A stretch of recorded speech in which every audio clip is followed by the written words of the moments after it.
देखिए, एक बड़ा अद्भुत प्रश्न सम्मुख आया है कि शिवोहम कैसे बने या कौन सा व्यक्ति शिवोहम हो सकता है। ध्यान रखिए, शिव को शिवोहम, शिव और अहम का मिश्रण, जब आप शिव से मिश्रित हो जाते हैं तो शिवोहम को प्राप्त करते हैं।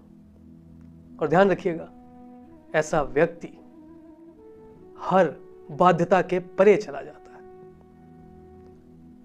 इसका अर्थ यह है, यदि आपको बोलने के लिए माध्यम की आवश्यकता ना हो, यानी आपकी भाषा के लिए वायु माध्यम का काम ना करे, आप बिना वायु के भी बोल सके, बिना नेत्रों के देख सके, बिना त्वचा के स्पर्श कर सके, यानी जब आप समाधिरत हों तो आपका बोला हुआ हर शब्द सामने वाला समझ ले।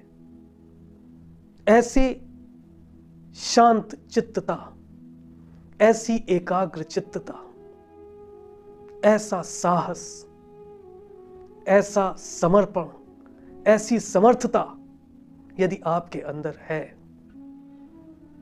सत्य बोलते समय आपको परमानंद की प्राप्ति होती है।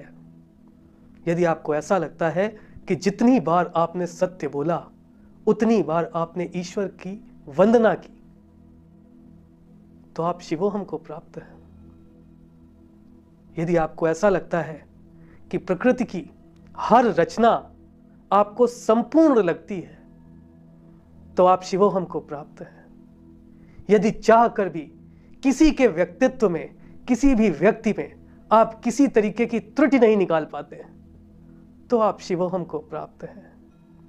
यदि भूखे व्यक्ति को देखकर आपका मन व्यथित होता है, आप उस भूख का अनुभव करते हैं, दुखी व्यक्ति को देखकर आपके आंखों से अश्रु निकलने लगते हैं, और यदि पूरे सृष्टि के हर प्राणी के प्रति आप कृतज्ञ हैं, आपको ऐसा लगता है कि सभी उस शिव की रचना है जिसको आप प्राप्त करना चाहते हैं, और बार बार आपका मन इस प्रकृति को धन्यवाद करने का करता है, और आप जीवन के मूल्यों से परे जा चुके हैं, आप प्रसन्न हैं, आपको अपनी असमर्थता का दुख नहीं है और अपनी समर्थता का अभिमान नहीं है।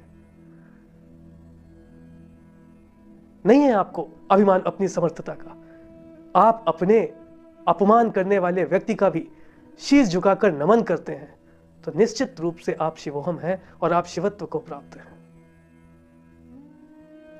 शिव एक अलौकिक शक्ति है, सर्वथा सार्वभौमिक शक्ति, जो आपको समर्थता का पर्याय बना देती है।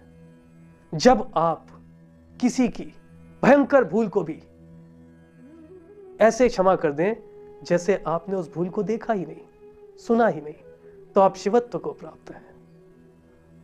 सृष्टि के नियमों का, प्रकृति के नियमों का यदि आप ऐसे पालन करते हैं, इतनी बाध्यता से पालन करते हैं जितनी बाध्यता से आप श्वास ले रहे हैं, तो आप शिवत्व को प्राप्त हैं और आप शिवोहम हैं। ये एक ऐसा विषय है कि मैं आपको अनगिनत अवधारणाएं बता सकता हूं। शिव और स्वयं को एकीकृत कर दीजिए, शिवोहम को प्राप्त होंगे।